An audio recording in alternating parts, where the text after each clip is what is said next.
Hello दोस्तों, आप देख रहे हैं डीएलवी न्यूज। हम बात करेंगे देश दुनिया की तमाम 25 काम की और महत्वपूर्ण बड़ी खबरों के बारे में। तो आप इस वीडियो को अंत तक जरूर देखें। कमेंट में ये भी बताएं ये वीडियो आप किस शहर राज्य से देख रहे हैं, और अभी तक आपने चैनल को सब्सक्राइब नहीं किया तो कर दीजिए और बेल आइकन को भी प्रेस कर लें ताकि सही समय पर सही खबरें आपके पास सबसे पहले पहुंचे। तो चलिए नजर डालते हैं आज की तमाम बड़ी खबरों पर। देखिए, पहली सबसे बड़ी खबर, बिहार में बिजली कंपनियों ने नए टैरिफ का प्रस्ताव रखा जिससे उपभोक्ताओं को बड़ा झटका लग सकता है। बड़ी लागत और घाटे के कारण दरों में बदलाव की तैयारी लगातार जारी है। यह बढ़ोतरी घरेलू, व्यावसायिक और कृषि उपभोक्ताओं पर सीधा असर डालेगी, जिससे मासिक बिल भी बढ़ सकते हैं और महंगाई की आशंका भी जताई गई है। नियामक आयोग इस पर सार्वजनिक सुनवाई भी करेगा। वहीं अगली बड़ी खबर देखिए, प्रधानमंत्री मोदी ने केरल से PM Svanidhi credit card launch किया, जो गरीबों के लिए एक बड़ी सौगात है। उन्होंने कई विकास परियोजनाओं और नई ट्रेन सेवाओं का भी उद्घाटन किया। स्वनिधि कार्ड को यूपीआई से भी लिंक किया जा सकता है। चलिए अगली खबर देखिए, केंद्रीय कर्मचारी 8वें वेतन आयोग के तहत सैलरी बढ़ोतरी की मांगों को अंतिम रूप देने के लिए जल्द ही मिलेगा। इकोनॉमिक टाइम्स की रिपोर्ट के अनुसार कर्मचारी संगठन औपचारिक बातचीत शुरू कर रहे हैं। 25 फरवरी 2026 को नई दिल्ली में प्रमुख कर्मचारी और पेंशन संगठन एक संयुक्त मेमोरेंडम तैयार करेंगे। यह मेमोरेंडम सैलरी रिवीजन और सेवा शर्तों से संबंधित होगा, जिसे बाद में 8वें वेतन आयोग को सौंपा जाएगा।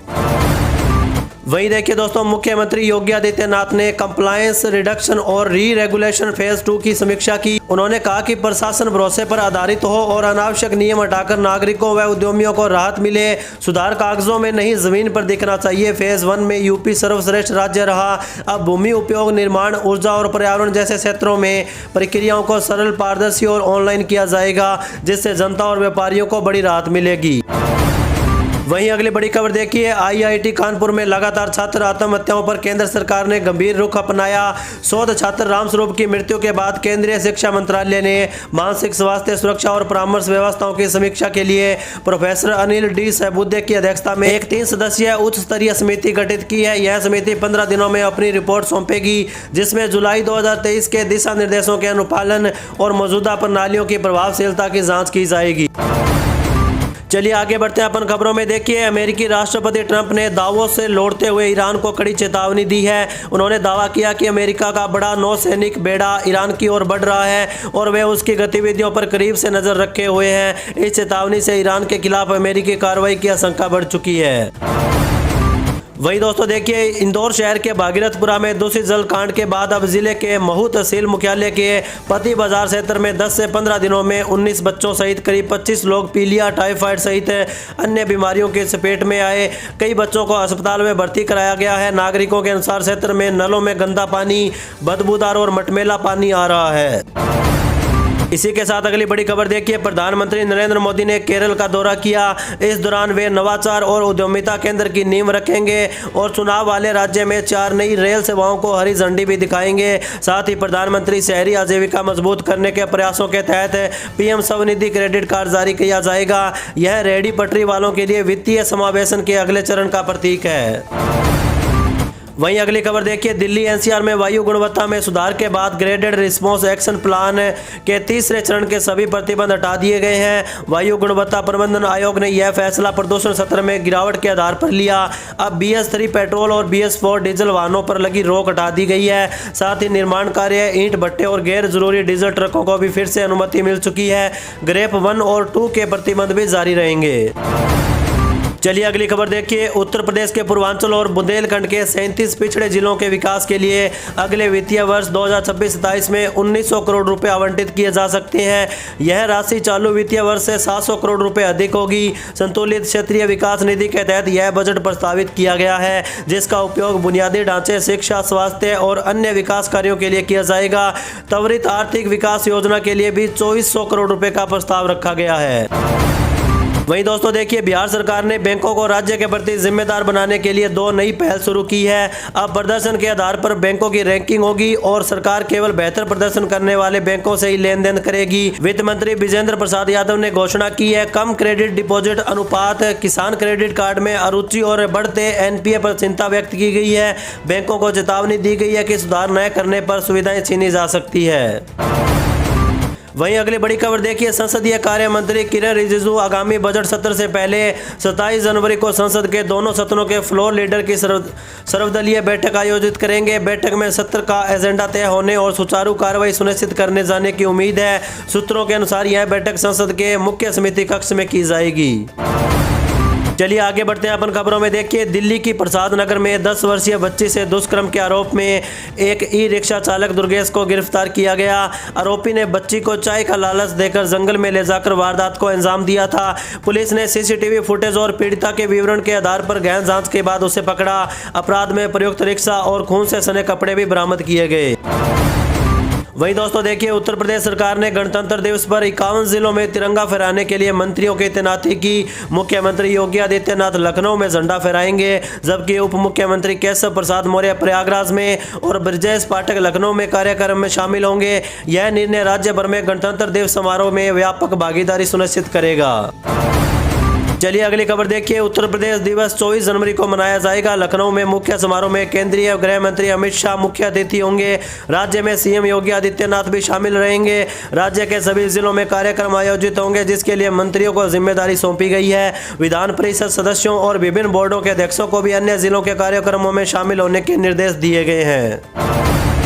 वहीं अगली बड़ी खबर देखिए, ट्रंप के दूसरे कार्यकाल में दुनिया की अस्थिरता बढ़ी है, लेकिन प्रधानमंत्री मोदी ने उनकी अप्रत्याशित नीतियों को पहले ही भांप लिया था। भारत ने ट्रंप ट्रैप से बचते हुए अपने हितों को सुरक्षित रखा, अमेरिका के युद्ध विराम के दावे को नकारा, जबकि टैरिफ युद्ध में धैर्य दिखाया और रूसी तेल आयात जारी रखा। मोदी ने अन्य देशों से संबंध मजबूत कर अमेरिका को विकल्प दिखाए, जिससे भारत की रणनीतिक स्वायत्तता बनी रही है। वहीं दोस्तों देखिए, शुभेंदु अधिकारी ने अप्रैल में बंगाल विधानसभा चुनाव की उम्मीद जताई। कहा कि 14 फरवरी को अंतिम मतदाता सूची के बाद चुनाव आयोग तारीखें घोषित करेगा। उन्होंने लोगों से निडर होकर मतदान करने की अपील की। तृणमूल कांग्रेस पर निशाना भी साधा। अधिकारी ने एसआईआर प्रक्रिया को अवैध घुसपैठियों के खिलाफ कार्बोलिक एसिड बताया और मुगलों के नाम पर स्थानों के नामांकन का विरोध किया, यदि भाजपा सरकार बनाती है तो। चलिए अगली बड़ी खबर देखिए, चुनाव आयोग ने सुप्रीम कोर्ट में मतदाता सूची एसआईआर का बचाव किया।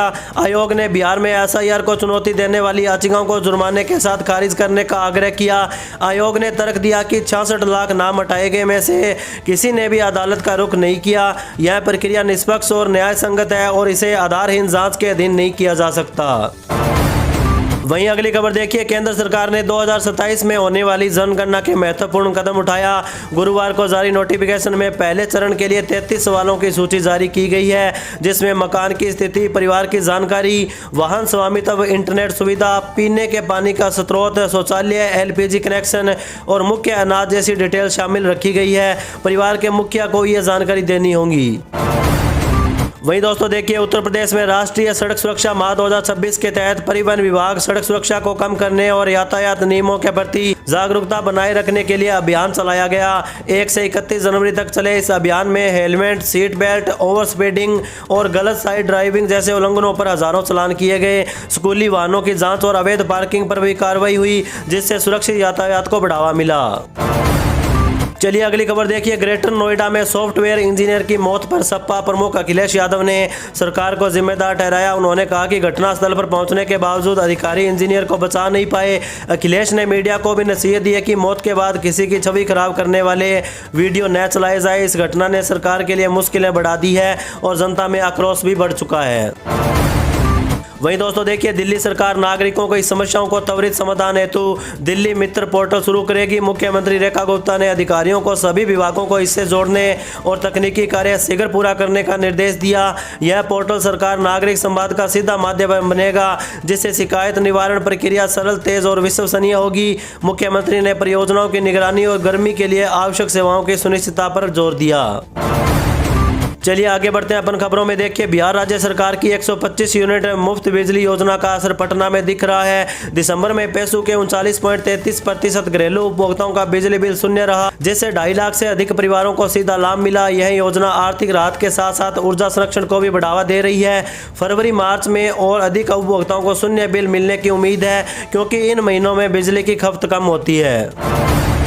वहीं देखिए अगली बड़ी खबर, चंडीगढ़ मेयर चुनाव के नामांकन के बाद राजनीतिक दलों में जोड़ तोड़ तेज हो चुकी है। भाजपा, कांग्रेस और आम आदमी पार्टी जीत के लिए रणनीति बना रहे हैं। भाजपा अपने वोट सुनिश्चित कर रही है, जबकि आम आदमी भाजपा के असंतुष्ट पार्षदों पर नजर गड़ाए हैं। क्रॉस वोटिंग मुश्किल होने से दलगत अनुशासन महत्वपूर्ण होगा।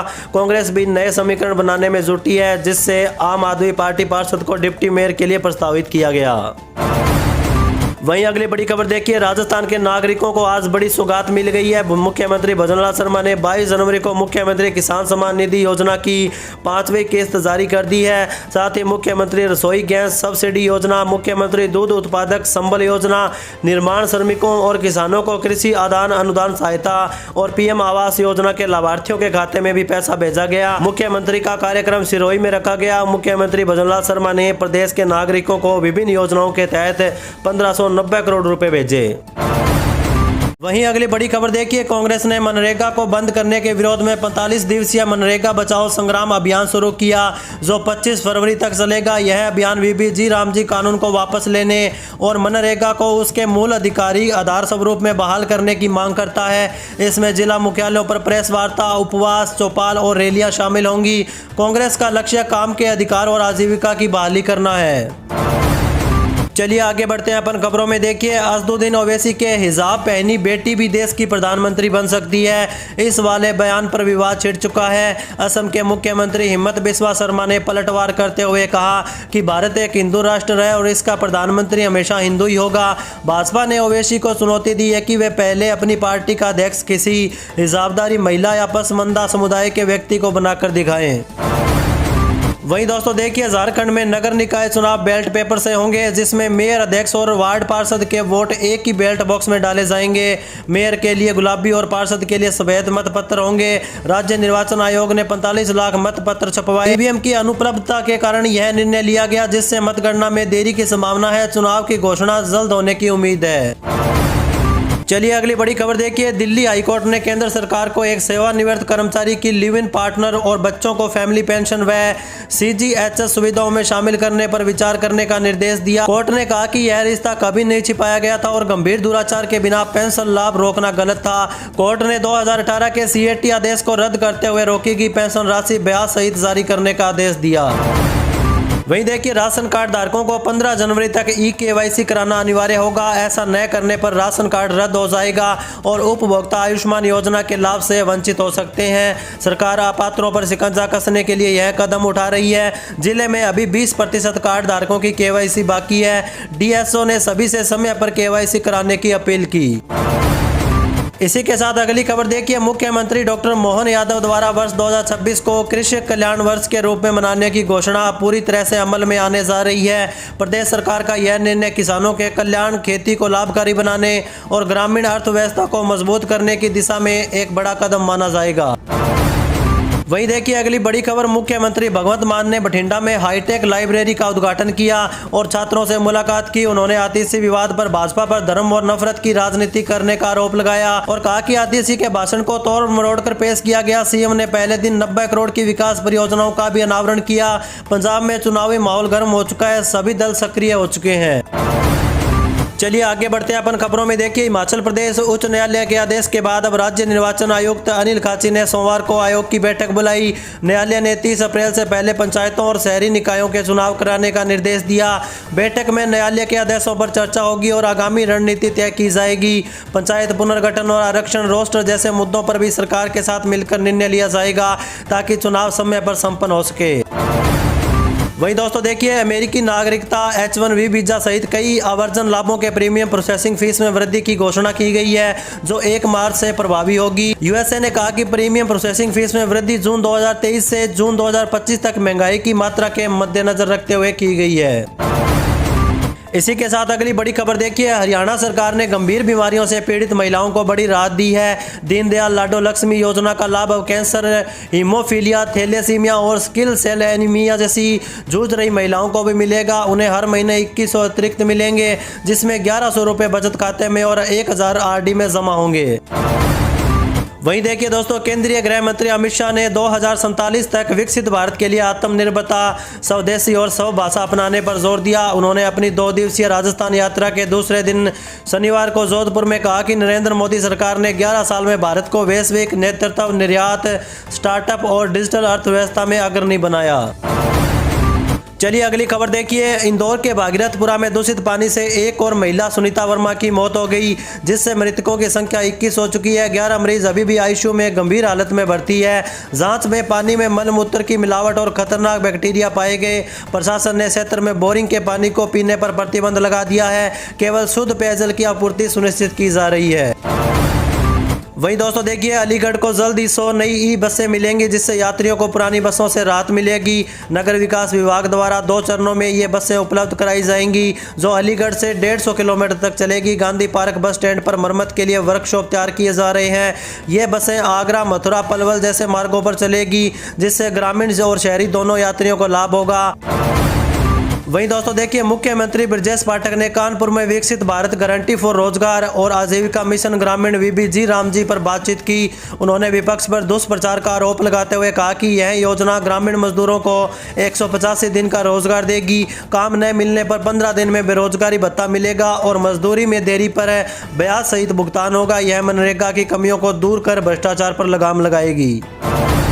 चलिए आगे बढ़ते हैं अपन खबरों में। देखिए, करनाल की पोक्सो फास्ट ट्रैक कोर्ट ने 11 वर्षीय चचेरी बहन से दुष्कर्म करने वाले ताऊ के बेटे दीपक को 20 साल कैद और 15,000 रुपए जुर्माने की सजा सुनाई। पीड़िता गर्भवती हो गई थी, जिसका गर्भपात कराया गया। भ्रूण और आरोपी के सैंपल मैच होने तथा 15 गवाहों की गवाही के आधार पर अदालत ने यह फैसला सुनाया। वहीं अगली बड़ी खबर देखिए, कर्नाटक के राज्यपाल दावरचंद गहलोत ने विधानसभा द्वारा पारित 2 बिलों को स्पष्टीकरण के लिए सरकार को लौटा दिया है, जबकि 19 को मंजूरी दे दी है। नफरती भाषण बिल अभी भी विचाराधीन है। मुख्यमंत्री सिद्धारमैया राज्यपाल से मिलकर इस बिल पर स्पष्टीकरण भी देंगे। वहीं भाजपा इसे अभिव्यक्ति की स्वतंत्रता पर अंकुश मानकर मंजूरी देने का आग्रह कर रही है।